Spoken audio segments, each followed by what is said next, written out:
know, we get into, this is the week before, love's gonna have to make a way, all right? We're gonna keep doing what we're doing, what's best for kids. So, go ahead and kick us off. Let's start with something good. Turn to someone next to you and share your top positive work moment of last week. Top positive work moment of last week. Take 1 minute. Go. Go, go, go.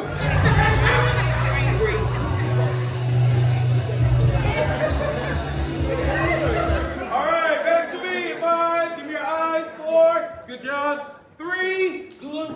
2. 1. Good. I gotta know. You jumped up. Can you come to the front and just show? Kind of read. I don't know what that was, but I just. Hey. I found out last week that a couple of the people that I thought were going to be leaving were staying, so I was really happy. Okay, that's good. That's good. All right, give me a round of applause for that happening.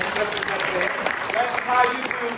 Something I'm going to talk about later today. Give me one more participant. Something positive at work that was work appropriate. Yes, go ahead. All right, I threw a template out there to my team for Star Parents to make life easy, and everybody was like, that was the best thing we could have done. Yep. Outflowed. So. Awesome. Give her a round of applause. So we had job fair. My top moment was job fair. It is a big deal. One of I call it the Super Bowl of Conroe ISD, where we're looking to have the best representation and talent. Can we give Brielle Crawford and her team and the that they did? My top moment. I don't know if some of you guys are on my Facebook. My top moment was we have Hines Elementary, one of my favorite people in the whole wide world, Dr. Hines, one of my mentors. He has a school named after him, and so they have this thing called like a husky, like it's on a thing, and I've always wanted to ride one, and so I got to get my roll on and say get on the husky.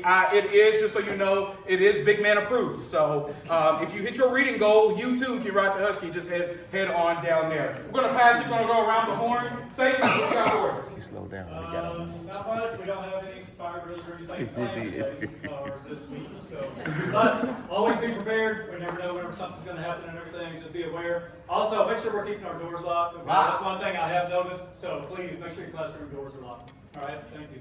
All right. Give him a round of applause. Testing. Well, we have testing Wednesday, so if you can, make sure you're here and just keep in the back of your mind. Testing. I'm saying testing. Star training. Testing PLC. That's all I said. Testing. That ain't what the calendar said. The calendar said it's next week. Don't be stressing me out. I got 4 more days with these kids to get it right. Start training, but please keep in the back of your mind the way that we have irregularities, accommodations, and moving students. So we're going to talk about that in detail, but keep that in the back of your mind. You need to make sure your kids' accommodations are right. Check and double check when you come check things out. And when we get ready to start moving, don't move or do anything until we tell you to, because those are the 2 areas that make us real nervous. But I think we're doing good. Thank you. Give her a round of applause and her team. Because I'm here to tell you, with the 128 staff members and 1,209 students, it is hard work. Everybody say hard work. Hard work. It is hard work, and we're going to work hard, but we got some surprises for you guys.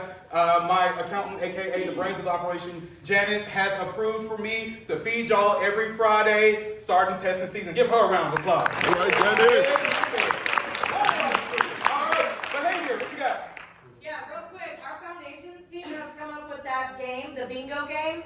I understand if it's hard to keep up with. However, when you walk into the teacher's lounge, on the door are all the tasks. I'm circling what has been called. Try to do something. Okay, it increases the positivity around our campus, and it helps you on the inside. So if you have questions, come holler at me about that. Also, give her a round of applause as well. So here's the thing. The APs have been busy when it comes to parent engagement. We need your help. Before you write a referral, you need to call those parents. Everybody say, call them parents. You need to call those parents. Their first encounter with us should not be when we're talking to them. You have to bridge the gap. Because when I was 6th grade assistant principal, that was a non-negotiable. So when I called the parents, it made it so much easier because they were mentally prepared for us to give their kids those consequences. So please make sure that you're doing that. So I'm going to get straight to it. We need to tighten up in one area. I've been talking about this area all year long. How we handle conflict. Show of hands if you had conflict with a peer or supervisor this year so far. Put your hand down, crowd. They were tight. I got a problem with you right now. Some of y'all, I guess we're just not. feeling, positive or truthful in this moment because I've been in some of them spaces and I keep my ears to the street and I know the problems that we're having. We are not consistently resolving things respectfully right now. And that's not who we said we were going to be. It is hard to solve a problem with someone if the problem comes to that person from somebody else. I'm going to say that again. It is hard to solve a problem with someone if they feel like you went to 10 different people before you addressed the problem with them. Everybody say, don't do that. Don't do it. Don't do that. If you got a problem with someone, you need a way to handle it. Go to your coach or your admin. If you want to know how to handle something, go to your team lead, coach, or admin, and then go address it. Don't go get opinions from 17 other people, because it's going to get back to that person. And some people, I'm going to be honest, get joy from chaos. And we don't like chaos in this space. They get joy from, this is a peaceful space. Love made a way. That's what we started with that song. We're going to keep making way with love. So some of us are I'm not going to call y'all out or front y'all out. Some of us are literally in conflict in this moment. As I speak, you are walking into this space. You woke up with tension on your mind with a peer or supervisor, right? We have to resolve that because we got to block out the noise, okay? So I told you guys, like Gula just brought up, man, there's a lot of emotions with this split going to Fowler. There's a lot of emotions. I've felt them. I've seen it. Again, my hands aren't on it. In January, we talked about blocking out the noise. I'm here to tell you, ding dong. All right, come on in. The noise is here. It's here. And I told y'all, and I talked to team leaders, and I said, hey, look, this is what's coming. Winter's coming. This is what's coming, the noise. We have to block out. Everybody say block it out. Block it out. Block it out. Block out the noise. Literally. We're 4 wake-ups away from STAR. It's here. So just know this. And I've talked about this before. I'm telling you right now, it's a tug of war to get our kids ready. Whether you're here, Fowler, another school district, you can't take your hand off that rope. You can't. You have to. I don't know about y'all, but in the middle of tug of war, if I were to see somebody take their hand off that rope, we're going to have some problems when we finish this game, right? If I see someone quitting on not just me, but our kids, I got a problem with that. And you should too. We are here to finish the job. Everybody say finish. Finish. So we're still pulling, I don't know if you see my newsletter, about the olive oil process and the process of pressing and getting the good when we press. We're still pressing. We're still responsible for getting our Broncos to the finish line. Every conversation, every class period, every interaction, it matters, okay? Every engagement with your peer, like I said about that conflict piece, it matters. And I've been talking about this since last July, about resolving conflict respectfully and navigating it to raise our emotional intelligence and how we engage each other all year long. And I told y'all it was coming. I told you it's going to have a problem with somebody. But I'm telling you, my non-negotiable is, I don't care how mad you're at with somebody, I don't care what you heard someone say about you, you will engage each other in a respectful manner. Hi, so I just want to take time to talk with you. It's been brought to my attention that I did something that upset you. Can we talk about that for a moment? So you know what? Yeah, so I actually had a flat tire that day, and my child needed school money, and their account was low, so I was really frustrated when I came in. I'm sorry when I didn't say hello when I walked past you, because I was looking at my phone, that I interacted with you in a negative way. It's that simple. Have the conversation. Because when I talk with parents that are upset with you, I don't let them have it. I don't say, you know what, what's best is going on Facebook and telling everybody your bad experience with this teacher. All right, so I asked you to bring something today, something that makes you feel rich in happiness. That's work appropriate. So I want you to take about 2 minutes to talk with your people about something that you brought that makes you feel rich in happiness. Ready, to take up? All right, coming back in 5, come back in 4, come back in 3, 2, Brodeur, what made you rich in happiness? I brought a golf ball because this weekend I hit an eagle with it. That was pretty dope. Oh, give him a round of applause. That's not easy. We already know. All right, Soto, what made you rich in happiness? It was a picture of all of our students from this weekend. We went to, we had like a church retreat, and I got to spend time with 7th and 8th grade boys, and I was super encouraged by their faith. Love that. Yeah. Love that. Man. Good, man. My child turned 11 months today. Give her a round of applause. So I'm sure you got a chance to share what made you rich in happiness. I want to share with you guys mine. This is a video of my daughter, and it's not this part of it, but it's what happened after this. And it's really been sitting with me, you know, kind of our interaction after that. What is this? Brings. Brings a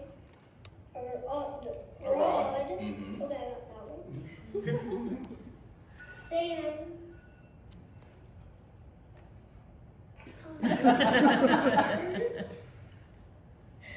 Brings. brings a net. Yep. His dad sit and sit.